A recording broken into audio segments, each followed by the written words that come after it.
Dear students, अब तक हम लोगों ने post pre fertilization events, fertilization events के बारे में स्टडी किया। आज हम लोग पोस्ट फर्टिलाइजेशन इवेंट्स के बारे में स्टडी करेंगे।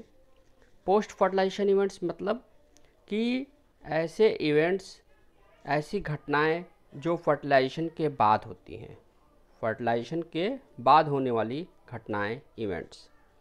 इसमें कुछ चीज़ें आती हैं जैसे development of endosperm, development of embryo, maturation of ovules inside the seeds, ovaries into fruits. मतलब ओवरी फ्रूट में बनता है, ओव्यूल्स सीड में बनते हैं, एम्ब्रियो का डेवलपमेंट होता है और एंडोस्पर्म का डेवलपमेंट होता है। तो आज हम लोग सबसे पहले स्टडी करेंगे फॉर्मेशन ऑफ एंडोस्पर्म। हम सभी लोग जानते हैं कि एंडोस्पर्म का जो फॉर्मेशन होता है वो ट्रिपल फ्यूज़न के दौरान होता है, जिसकी खोज नवाशियन और गुइनार्ड ने की थी।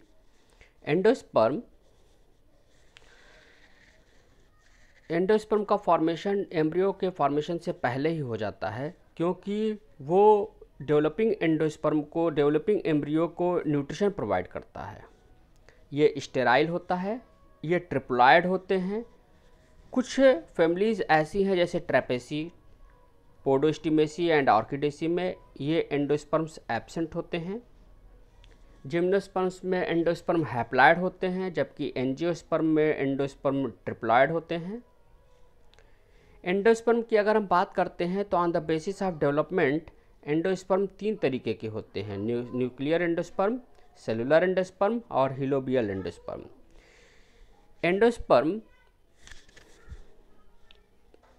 इसमें न्यूक्लियर एंडोस्पर्म में प्राइमरी एंडोस्पर्म न्यूक्लियस बार बार रिपीटेडली डिवाइड करते हैं, लेकिन इसमें वॉल फॉर्मेशन नहीं होता है। इस तरीके से देखा जाए तो एक मल्टी न्यूक्लियट कंडीशन एराइज हो जाती है, और इसका एक बेस्ट एग्जांपल है कोकोनट वाटर। जो हम कोकोनट का वाटर, जो कोकोनट का नारियल का जो पानी पीते हैं, वो एक्चुअली क्या है? न्यूक्लियस है। लिक्विड एंडोस्पर्म कहलाता है वो, और वो न्यूक्लियस है। ठीक है, वो फ्री न्यूक्लियर एंडोस्पर्म कहलाता है। ठीक है।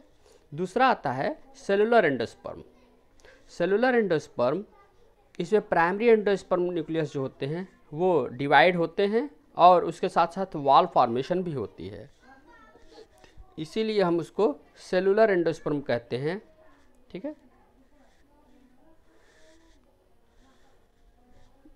ये देखिए यहाँ पर इस फिगर से देखिए, ये फिगर हम डिफरेंट सोर्सेज से लिए हैं, कुछ बुक्स से लेते हैं, कुछ नेट से लेते हैं, तो और कुछ मेरे अपने सेल्फ मेड मटेरियल है, कुछ इधर उधर से भी कलेक्टेड हैं। तो ये है, ये देखिए फ्री न्यूक्लियर है, फ्री न्यूक्लियाई है ये सब।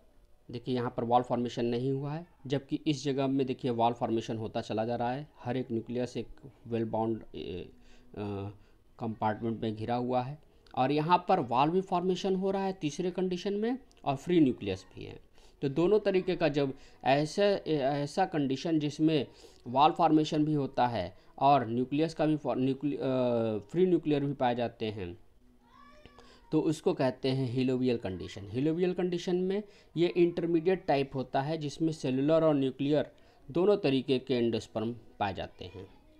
इसमें सेल वॉल जो होती है, in this cell wall is laid down between the first 2 nuclei, after which one half develops endosperm along with the cellular pattern and other half along with the nuclear pattern। तो पहले इसमें cell wall का formation होता है, फिर बाद में एक पोर्शन न्यूक्लियर एंडोस्पर्म की तरह से बिहेव करता है, और दूसरा पोर्शन सेलुलर एंडोस्पर्म की तरह से बिहेव करता है। द एंडोस्पर्म में be either fully consumed by the growing embryo, या तो ये पूरी तरीके से कंज्यूम किए जा सकते हैं, और या फिर ये रिटेन रहेगा। जैसे अगर कंज्यूम कर लिया जाता है पूरी तरीके से, तो जैसे पी और बीन्स में, या फिर ये कुछ परसिस्ट कर जाते हैं, बच जाते हैं, जैसे कोकोनट और कैस्टर में। ठीक है। तो ये आज हम लोगों ने ये मटेरियल स्टडी किया। आज हम लोगों ने एंडोस्पर्म के बारे में स्टडी किया, टाइप्स ऑफ एंडोस्पर्म के बारे में स्टडी किया। Thank you.